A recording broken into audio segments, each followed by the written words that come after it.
Grassland farmers have used their own experiences as well as training to address challenges in a variety of ways. In some parts of the world, key opportunities exist around improving the feed base. Beh, il sistema foraggero già noi lo stiamo facendo da alcuni anni.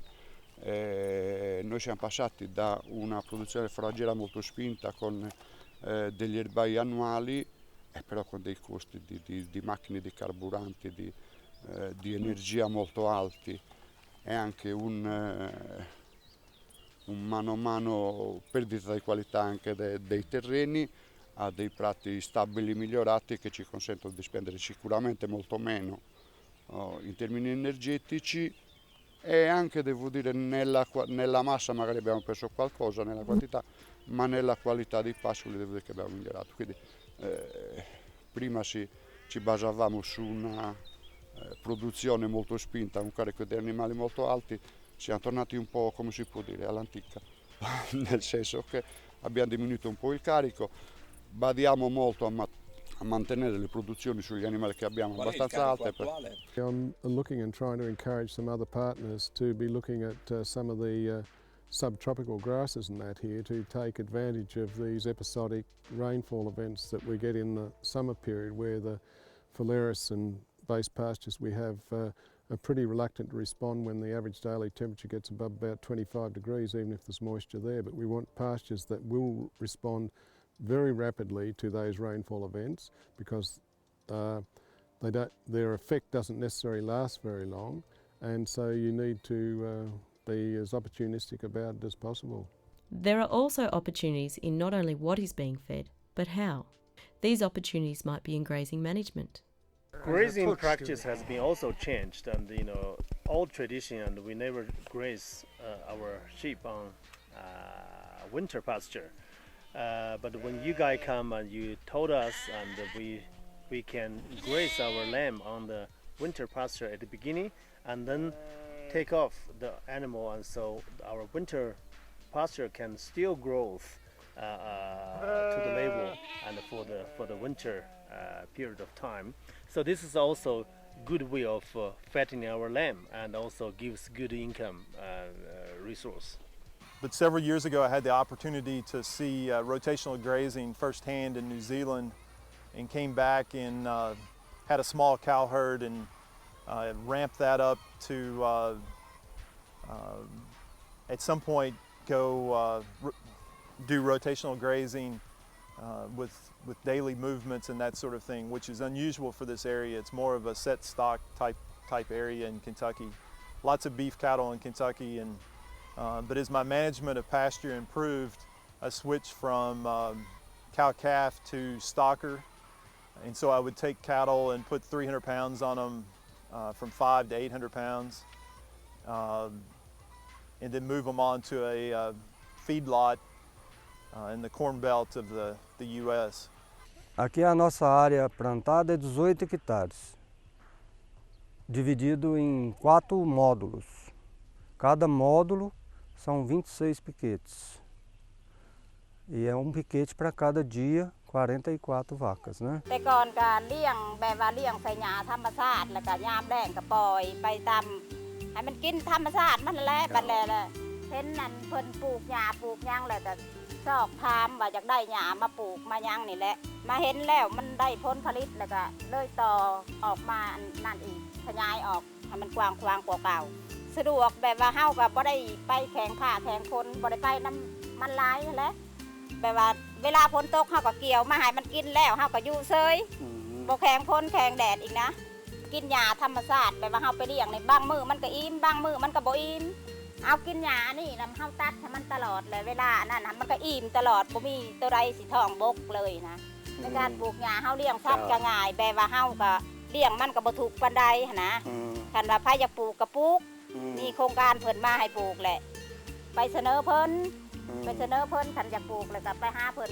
ก็มาให้ปลูกเฮาก็เลี้ยงสัตว์เฮาก็ง่ายสะดวกไปเมื่อหน้า These opportunities might be in fodder conservation. Pakistan basically needs to go more into silage use, because silage use not only gives you the flexibility of storing your fodder, but also increases your milk production. We have swath grazed in the past when we had feed that we thought we could lay down, and it have worked at that two different years we swath grazed, and that was actually grass. It wasn't alfalfas or anything. It was just native grasses, and worked pretty well. It just doesn't happen every year. It depends on how our summer go and what we're able to build for stockpile feed, whether we make that happen or not. These opportunities might even be in diet manipulation. Beh, intanto un cambiamento totale della gestione. Fino a 10 anni fa abbiamo fatto per molti anni il silo mais, e quindi con un allevamento intensivo, così come dicevo prima, basato principalmente su un'alimentazione col carro miscelatore e un utilizzo del pascolo un po' più marginale. Adesso invece siamo tornati un po' al contrario, insomma.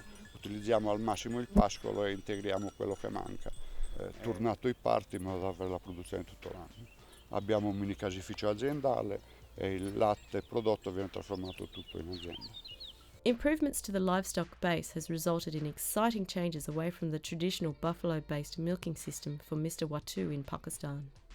I have purchased a cow in 2003.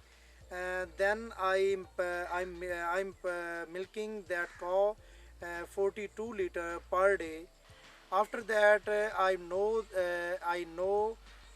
cow have maximum potential like buff.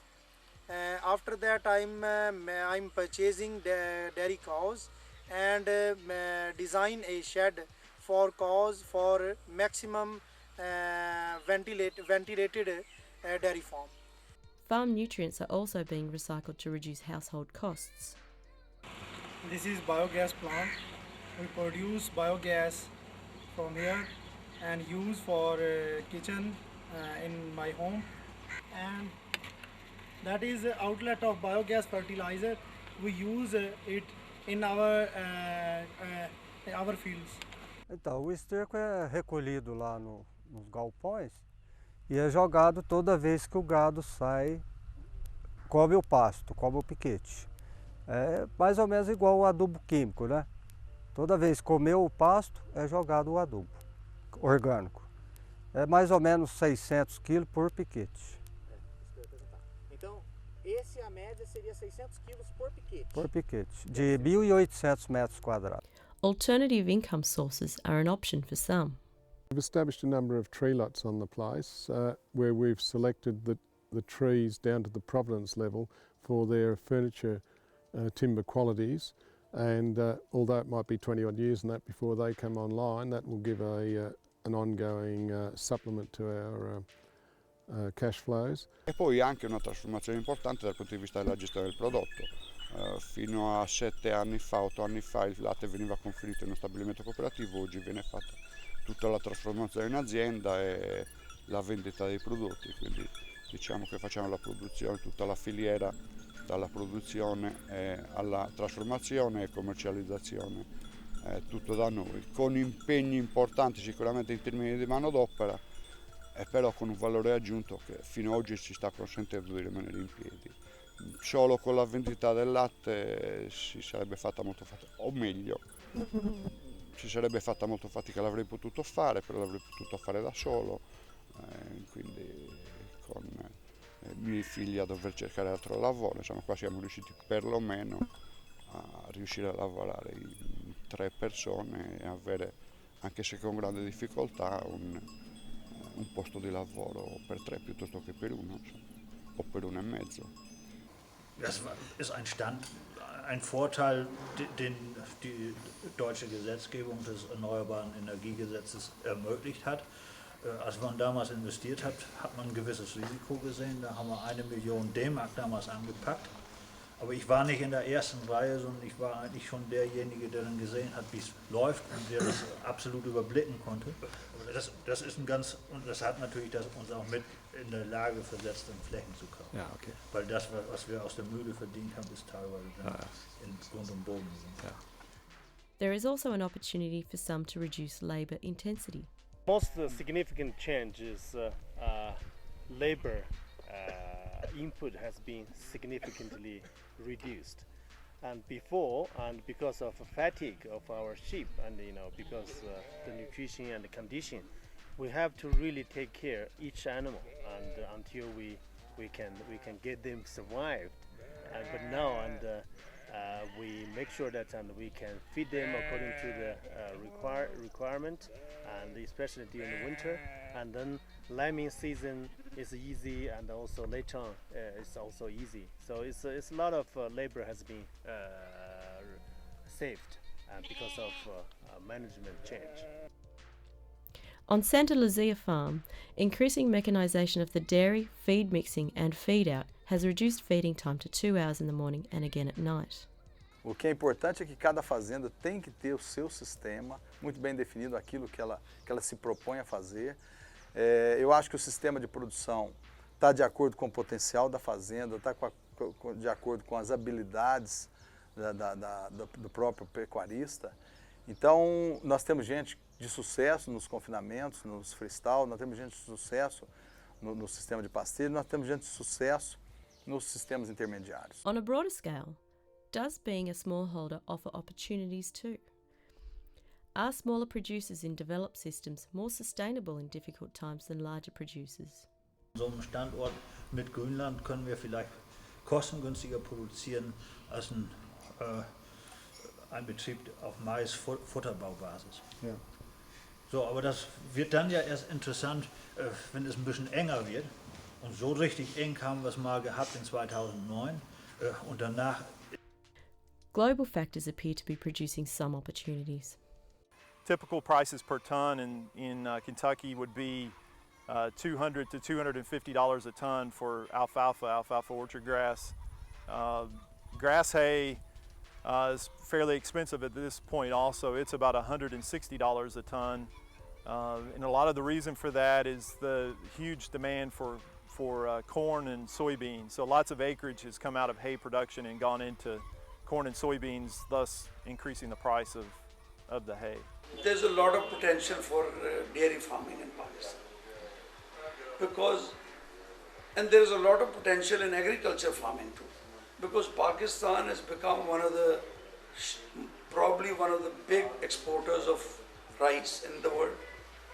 We have now come into the field of exporting milk and milk products to different countries in the Middle East and elsewhere. So there's a lot of scope for improvement.